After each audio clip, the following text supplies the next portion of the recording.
El Ministerio Público dio a conocer la vulnerabilidad de las fronteras del país, un lugar donde el contrabando se mueve con libertad. Además, en el Congreso se integra una bancada que dice seguirá las directrices de la plaza. Participe del análisis con la etiqueta SF Contrabando. A continuación los dejo con la nota del informe.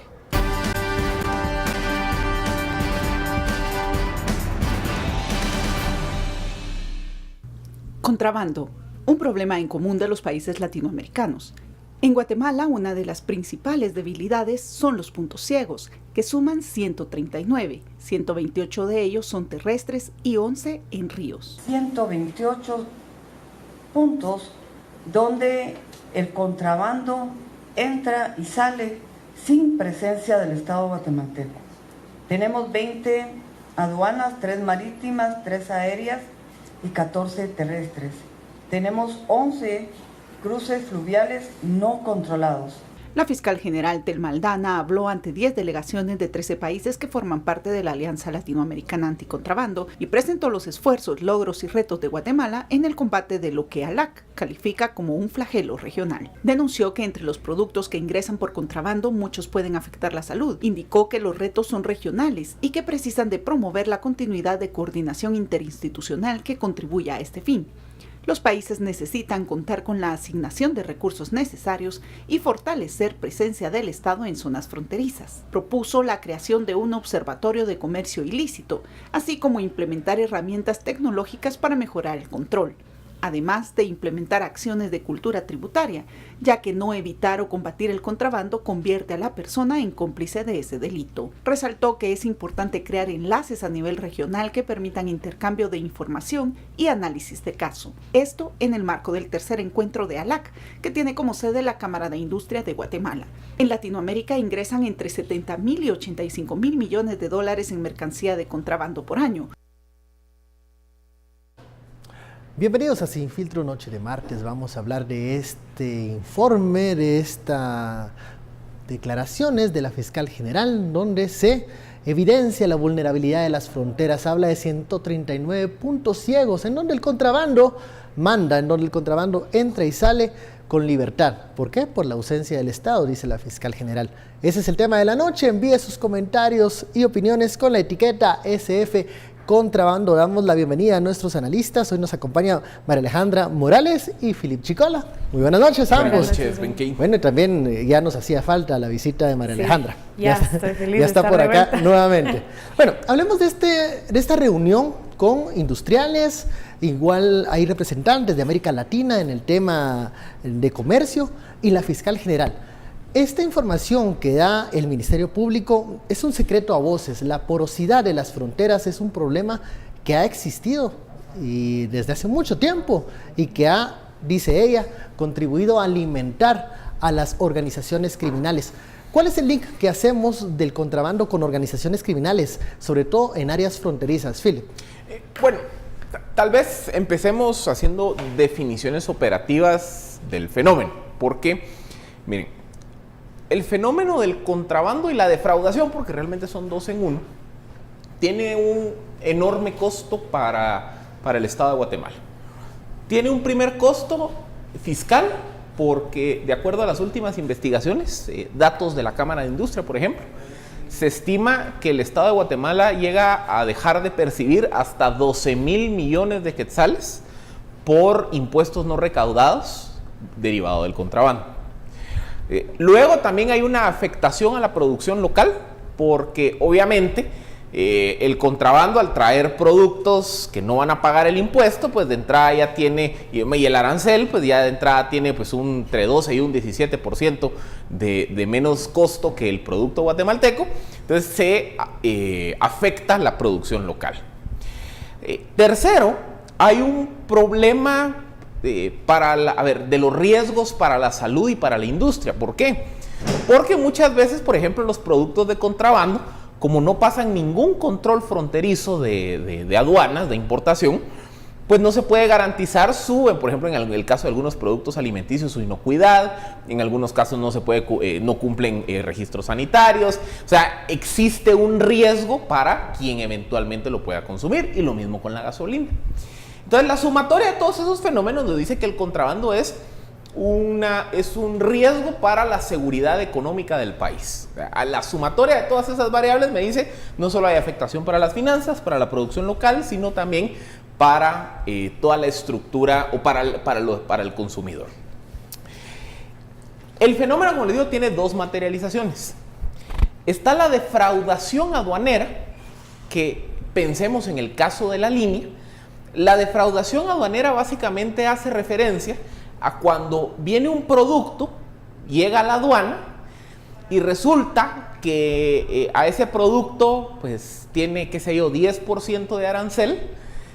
Entonces le debería de tocar pagar el 10% sobre el total de la factura. Pero resulta que por corrupción, ineficiencia, malos manejos y demás, yo importador, consigo que en lugar de pagar 10, pague 5. O en lugar de que me reporten que yo lo que traigo adentro del contenedor son 100,000 y logro que me reporten que solo traigo 10,000, voy a pagar menos proporcionalmente. O sea, la defraudación aduanera es pagar menos. Es pagar menos en las aduanas. O en algunos casos, por ejemplo, meter un producto bajo otra clasificación. Pero siempre en el sistema de aduanas. Utilizando el sistema. Buscando ahí un beneficio por medios ilícitos. Por eso les digo, piensen en la línea. La línea que era, yo traía, por ejemplo, repuestos de motocicleta que pagan el 10% de arancel y lo reportaba como repuestos de tuk-tuk que paga solo el 5% de arancel y ahí me quité la mitad del impuesto. Entonces, digamos que es producto que entra a través del sistema, pero yo hago alguna argucia para pagar menos. El otro fenómeno es el contrabando per se. ¿Qué es el contrabando? Pues ahí en el contrabando podemos pensar desde, por ejemplo, si vamos a puntos ciegos fronterizos, que vemos esas balsitas que cruzan el Usumacinta o la frontera con México, en donde vienen huevos, pollo, carne, cualquier cosa, y que entran en zonas en donde el Estado no existe. Entonces entra producto en puntos ciegos. Ese es el contrabando hormiga, o sea, el chiquito. Pero también está evidenciado, por ejemplo, macrocontrabando, en donde grandes estructuras se dedicaban, por ejemplo, a contrabandear granos básicos, azúcar, productos cárnicos, pollo. O sea, y se hace, por ejemplo, pensemos en la estructura del bodegón, la que denunció Juan Carlos Monzón, que era una estructura de contrabando que granos operaba de la mano con, en ese caso, vendedores al Estado. ¿Qué decimos a aquellos que, no lo voy a decir de esta manera, no es que defiendan el contrabando, pero creen que el contrabando es una alternativa para producto más barato? Hay quienes tienen esa concepción de esto que estamos hablando hoy. Hay un punto interesante de vista que resaltaba el día de hoy la fiscal general y que creo que es lo que debemos de tomar en cuenta, sobre todo si se evalúa este fenómeno desde el punto de vista empresarial y la amenaza que representa en realidad también para la empresarialidad guatemalteca. Lo que producen este tipo de fenómenos como el contrabando, el que se permita delitos como la defraudación aduanera, es que aparezca una competencia desleal dentro del mercado guatemalteco.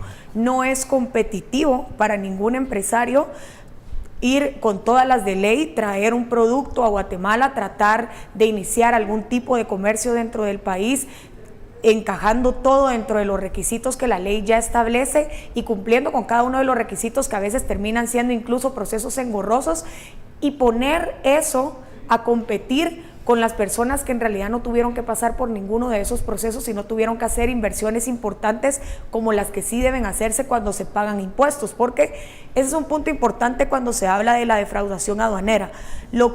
Cuando se habla de este tipo de delito, quien comete este tipo de delito, lo que está haciendo técnicamente es tratar de ingresar al comercio guatemalteco ciertos productos que simplemente no van a ser reportados en las fronteras del país, con la única finalidad de que no se paguen impuestos sobre ese producto.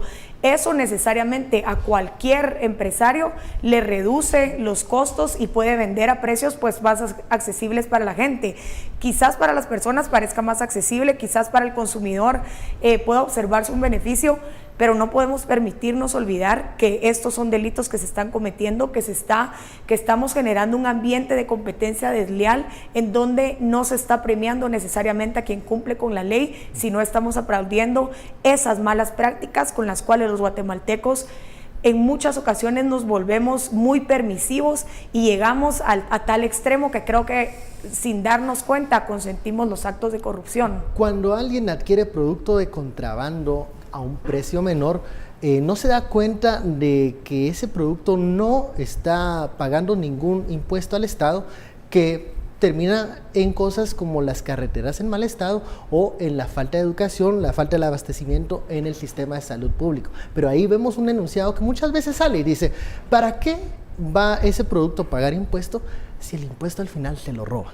Entonces es como una justificación para que el contrabando siga existiendo y siga siendo una de las actividades más riesgosas dentro de las fronteras. Es justificar la corrupción, en pocas palabras, tratar, o sea, llevar un argumento a la mesa como el contrabando es un delito, pero nos resulta cómodo a los consumidores, es prácticamente justificar actos de corrupción, es prácticamente tratar de justificar un delito. Si no se está cumpliendo con la ley, si vamos a ser permisivos, si vamos a decidir que solo ciertos grupos, solo ciertas personas cumplan con la ley, entonces no le estamos apostando al tipo de instituciones y de Estado que queremos construir, queremos lo mismo. Y estamos normalizando estas acciones, cosa que ha estado pasando últimamente con algunas frases de los funcionarios. Vamos a la primera pausa de la noche, la etiqueta SF Contrabando. Seguimos hablando de este polémico acto que se realizan, sobre todo en las zonas fronterizas. Volvemos luego de la pausa.